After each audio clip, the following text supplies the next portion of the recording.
ज्ञान में गंगा में गोतल। एक बार गंगा जी स्नान करने पार्वती जी गई शिव पुराण पर। पार्वती जी गई गंगा स्नान करी और स्नान करने के बाद पार्वती जी वहां से संतों के दर्शन करने लगी। तो एक संत वहां बैठा था गंगा में स्नान करके, बिल्कुल दुबला पतला, बिल्कुल ससक रहा था। पार्वती जी गई, बोले महाराज जी को दंडवत प्रणाम, खुश रहो बेटा। बोले महाराज मैं आई हूं और मैं यहाँ आकर के देख रही हूं कि सब संत तो अच्छे मोटे हो रहे और तुम कैसे दुबला रहे, तुम्हारा कारण क्या है, तुम सूखे क्यों हो महाराज? बोले बेटी अब कुछ नहीं, वो मैं सूखा ही हूं। कारण क्या है? बोले कुछ नहीं बेटी, मुझे लोग भोजन करने के लिए कभी निमंत्रण ही नहीं देते। निमंत्रण नहीं देते? बोले नहीं। तुमको कभी किसी ने निमंत्रण नहीं दिया? बोले नहीं दिया।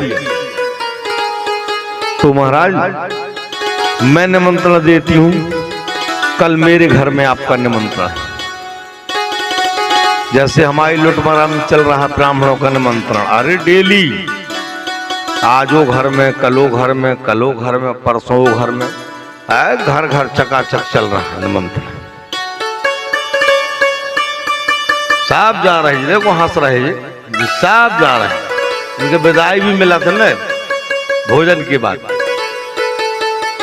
तो आनंद ही आनंद चल रहा। निमंत्रण से क्या होता है? अब निमंत्रण से जो होता है तो जाने नारायण। बोले महाराज मैंने तुम्हारा निमंत्रण स्वीकार किया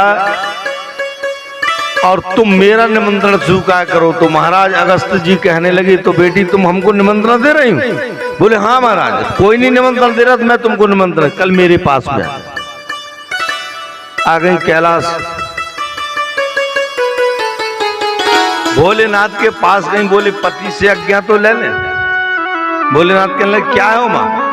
गंग तरंग रमणीक जटा कलापम गौरी निरंतरम विभूषित वाम भाग्यम नारायण प्रियवंदा बहारों पुराण शिवपुर पति भजो विश्वनाथ।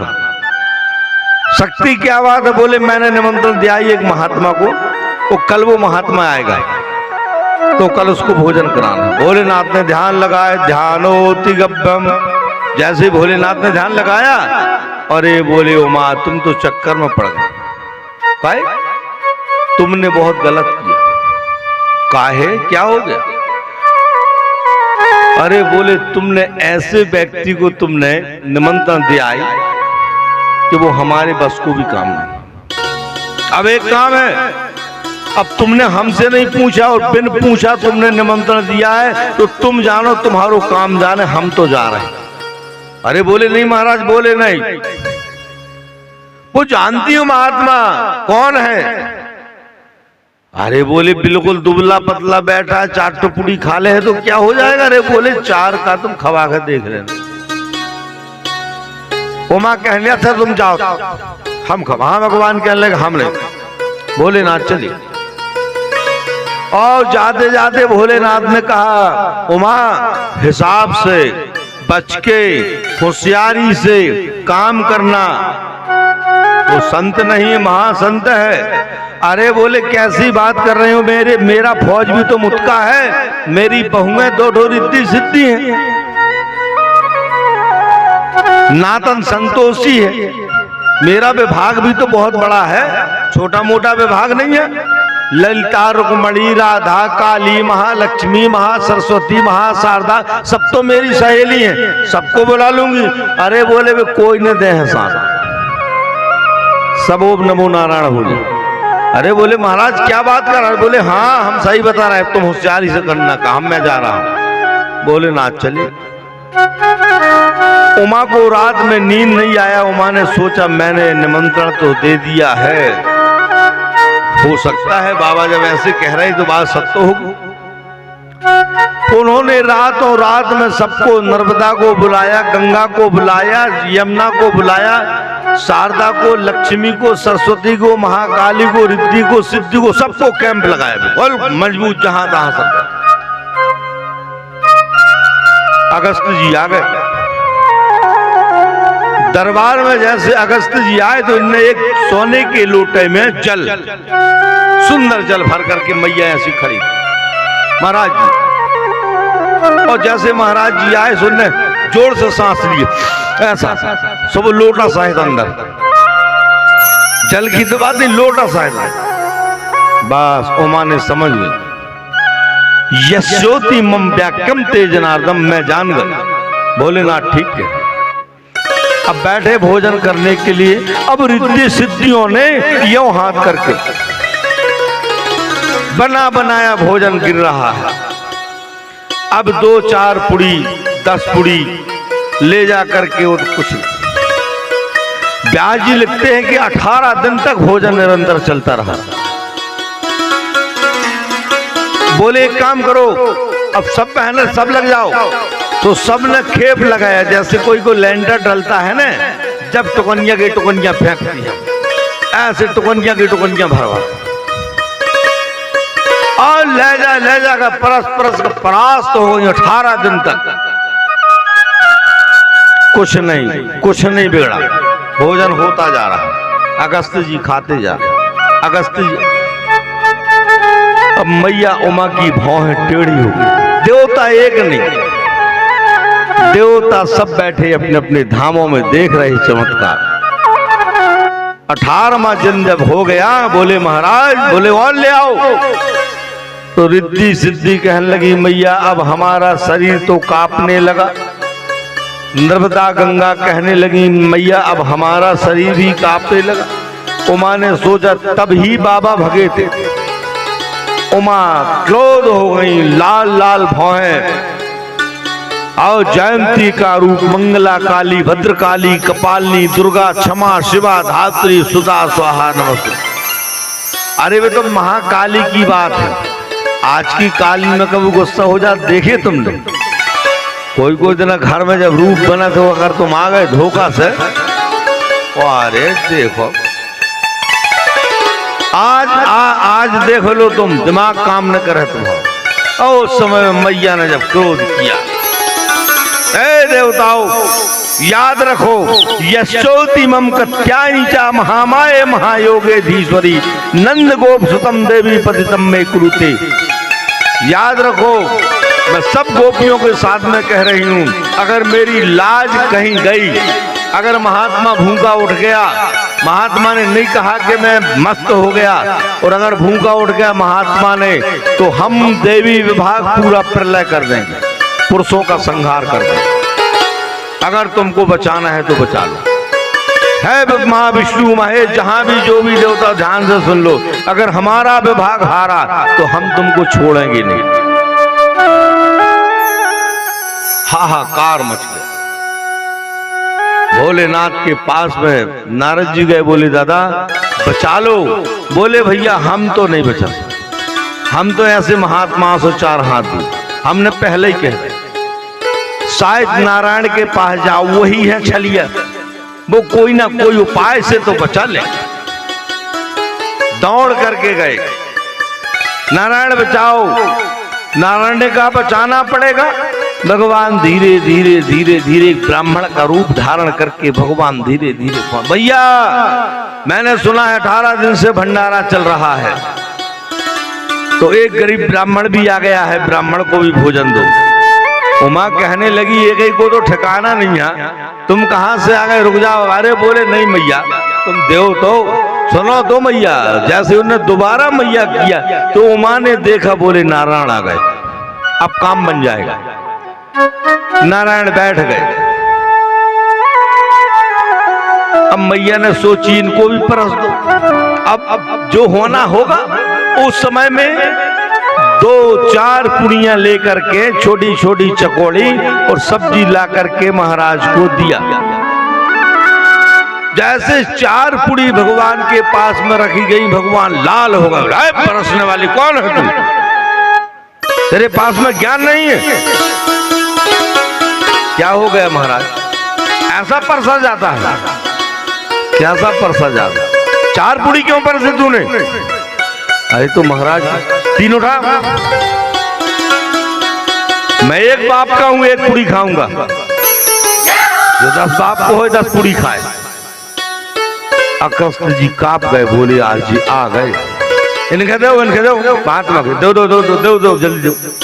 जब 3 पुड़ी उनके पास में रखी तो उनने भी कहा 2 उठा, बस एक मेरे पास भी रहे। भगवान ने उमा तरफ इशारा किया, बोले मैया अब भोजन से जो तृप्त हो गए पूछो। बोले महाराज एक ही में तृप्त? हाँ। बोले अब मैं तृप्त हो गया, मैं बस मस्त हूं। अब बेटा मुझे पानी पिलाओ, जल पिलाओ, जल्दी करो। भगवान ने इशारा किया, मैया जल नहीं देना, नहीं ये नदियां पूरी एक एक घूंट में पी जाएगा। अरे इन्होंने एक बार समुद्र को 3 आचमन में पूरा समुद्र पी गया था, तो ये नदियां कौन काम की तुम्हारी, ये सब पी जाएगा, इसलिए पानी। हाँ। बोले महाराज भोजन हो गया? बोले हाँ। बोले अब जाइए। बोले नहीं जल नहीं पिलाओ? नहीं। बोले मैंने आपको भोजन करने का निमंत्रण दिया था, जल पीने का निमंत्रण नहीं दिया था। ये कहा था कि आप मेरे पास में खाना खाने आ जाना, तो खाना खा लो, जल नहीं। अगस्त्य जी महाराज समझ गए, बोले काना सवरिया, हे नारायण अब मुझे भोजन तो मिल गया लेकिन मैं झूठा रहूंगा क्या? तब वहां से आकाशवाणी हुई, बोले अगस्त्य जी अब आप एक काम करो, त्रेता की बात है, आप जाकर के समाधि स्थल में बैठो, कुछ समय के बाद में द्वापर आएगा, और द्वापर में जब गोवर्धन पूजा होगी और इंद्र जब प्रकोप होकर के घोर वर्षा करेगा, वो वर्षा करेगा क्रोध होकर के, और यहाँ गोवर्धन पर्वत को भगवान एक उंगली से उठाएंगे, और जितना जल गोवर्धन पर्वत पर गिरेगा वो सब आप पियोगे। एक कल्प तक आपको बिन जल के रहना पड़ेगा। ठीक है महाराज। बोलिए बांके बिहारी लाल की। वही गोवर्धन महाराज आज अपने ग्राम लुटमरा पर बैठे, उन्हीं की पूजा करना है। हमारे सब ग्रामवासी समस्त भक्त सब पूजा करेंगे, और यह बड़े पुनीत पावन के साथ पर आशीर्वाद दिया। मग्न हो गए अगस्त्य जी। अब अगस्त्य जी कहने लगे भगवान से कि नारायण इस संसार पर बेटियों का विवाह के लिए एक प्रश्न बता दीजिए। अगर बेटियों का विवाह होने में विलंब हो रहा है, बेटियों को अगर विवाह अच्छा नहीं हो रहा, अच्छा पति नहीं मिल पा रहा, उसके लिए क्या कल्याणकारी? तब आकाशवाणी ने बताया कि जिस बेटी की शादी अगर अच्छा करना है तो ब्राह्मणों से पूछे। एक श्लोक बताया श्रीमद् भागवत में, श्रीमद् भागवत पर एक श्लोक बताया है, उसमें दिया है कत्यायनी महामाये महायोगेधीश्वरी नंद गोप सुतम देवी पतितम में कुरुते नमः। हे देवी, उस समय में मां भगवती को बनाया है, बोले पतितम में दो, मतलब पति मुझे दो। कत्यायनी की पूजा करो और वो आराम से आनंद के साथ में तुमको वर देंगे। श्याम सुंदर से दशाद्यादि करा तो बता देवस्यादि धर्मज्ञ देजस्तम रते रते। ऐसा कह करके महाराज बड़े मग्न के साथ में और चले गए। यहाँ कुछ समय के बाद में गांव गांव में चौक, जैसे अगर बारिश कम हो रही है, बारिश कम हो रही है, आप कहते हो भगवान पानी गिराओ, भगवान पानी गिराओ, भगवान पानी नहीं गिराएंगे, क्योंकि काम सबका बटा है। जस मर्यादा जगत की बांध दीन करतार योगी यति सती गति सोई करें व्यवहार। मर्यादा बटा हुआ, पानी कौन गिराता है? इंद्र गिराता है। और इंद्र की पूजा कैसी होती है? भागवत बताता है कि इंद्र की पूजा होती चीला से। चीला जाना था? चीला, इंद्र को 5 चीला मत दो कि महाराज 5 चीला चढ़ाएंगे, 7 चीला चढ़ाएंगे या 11 चीला चढ़ाएंगे, एक फल चढ़ाएंगे, 1.25 पाव मीठा चढ़ाएंगे, पानी वर्षा होना चाहिए तो वर्षा होगी। चीला की पूजा होती ही इंद्र की, इंद्र को मनाने के लिए। अब हम जबरदस्ती को कहते हैं खेर माई मैया का परेशान करेगा, खेर माई के छाप दो, कहूँ लीप दो, कहे वो ऐसा कर। नहीं, ये सबका काम अलग अलग है। सूर्य नारायण का काम है केवल चलना, खाली तुम्हारे चलने से प्रकाश होगा। चंद्रमा का काम है चलना, नदियों का काम है बहना, वृक्षों का काम है बढ़ना। इस सब का काम बताऊं, उसका उपयोग करना चाहिए। पुनीत पावन के साथ पर भगवान की 7 चीला बदने से 7 वर्ष तक वर्षा हुई। जय जयकार, आनंद ही आनंद, घर घर में चौंक फुरा। भगवान कन्हैया घूम रहे, घर घर में चौंक फुरा। क्यों भैया चौंक क्यों पुर रहा? आज हम इंद्र की पूजा करेंगे। इंद्र की पूजा? बोले हाँ। क्यों? वो हमको 4 महीने बारिश करता है, जल देता है, इसलिए हम पूरे गोकुल मथुरावासी, वृंदावनवासी, बरसाने वाले वासी, हम सब उसकी पूजा करते हैं। घर घर में कन्हैया ने देखा, घर घर में चौक पूरा, घर घर में 4-4 बत्तियों का दीपक जल रहा है। भगवान कन्हैया मुस्कुराने लगे। भैया इंद्र की पूजा क्यों करोगे? इंद्र की पूजा इसलिए करेंगे कि इंद्र हमको 4 महीना जल दृष्टि करता है। अगर इंद्र की पूजा ना किया जाए तो, इंद्र की पूजा अगर ना किया जाएगा तो हमको जल कैसे मिलेगा? कन्हैया बड़े विचार में पड़ गए। बोले हम हिंदू धर्म है, हमारा देश ही धर्म है, हम इस भारत पर जन्म लिए हैं, हमको इस संसार में, इस पृथ्वी की रक्षा करना है, गौओं की सेवा करना है, वृक्षों की सेवा करना है, बूढ़ों माता पिताओं की सेवा करना है, कन्याओं की सेवा करना है, धर्म को बचाना है। धर्म भाग रहा है कलिकाल में, धर्म को रोको, धर्म को बचाओ। गांव गांव भजन कीर्तन रामायण चले गए, गांव गांव सत्संग चला गया, गांव गांव बैठना चला गया, गांव गांव भजन करना चला गया। उसको बैठो, उसको समझाओ, उसको चालू रखो, उसको अपने मान सम्मान करो, अपन से बड़ों का मान सम्मान करो, बुजुर्गों का मान सम्मान करो, कन्याओं को, माताओं का मान सम्मान करो। यही हमारा हिंदू धर्म है। ऐसा नहीं कमाए और पेट भरे, कमाए और पेट भरे, ऐसा नहीं। रक्षा करना हमारा परम कर्तव्य है। 1,84,000 जीवों में से कोई जीव कर सकता है रक्षा। भगवान से पूछा गया कि प्रभु आपको कौन सा जीव प्यारा लगता है? भगवान ने कहा मुझे मनुष्य प्यारे लगते हैं। मनुष्य मुझे सब देहु से प्यारा, क्योंकि मनुष्य जानता है, मनुष्य मानता है। जो हमारे क्षेत्र में मान्य लोग हैं, जो हमारे योग्य हैं, जो हमारे दुख दारिद्रता में साथ देते हैं, जिनके पास हमारा रात्रि में जाकर के उनका चौखट खड़खड़ाते हैं, वो हमारे हृदय में उनके लिए जगह है। हम उनके पास जाएं, उनसे मदद लें, याचना करें। ऐसा नहीं है, बड़ा आदमी होना सहज नहीं है। लोग कमाने लगे, 100 कुंटल गल्ला कमा लिया, भैंस गाय घोड़ा ट्रैक्टर बाड़ी ले लिया, सब ले बोले हम बड़े आदमी हो गए। गलत है सज्जनों। ओरे को जानते हो? ओरा जो गिरता है खेतों में, ओला, बर्फ का ओला गिरता है। वो ओले को जो ज्ञान नहीं होता है, वो तुम्हारी फसल नष्ट कर देगा, और फसल नष्ट करेगा और नीचे गिर जाएगा और धीरे धीरे खुद नष्ट हो जाएगा।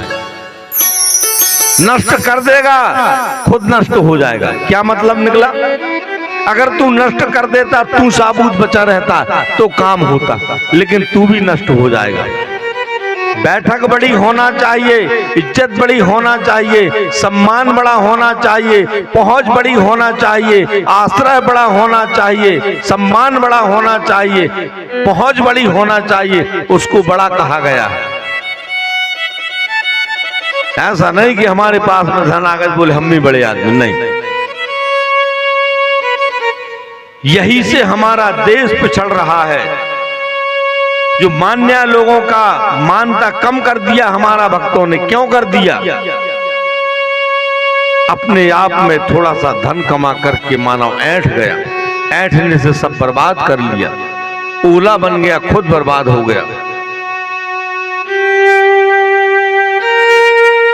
विचार से चलो, सम्मान से चलो, मान से चलो, योग्य से चलो, भक्ति से चलो, ऐसी वाणी बोलो कि वाणी बोलने से दूसरों को दुख ना पहुंच पाए। अगर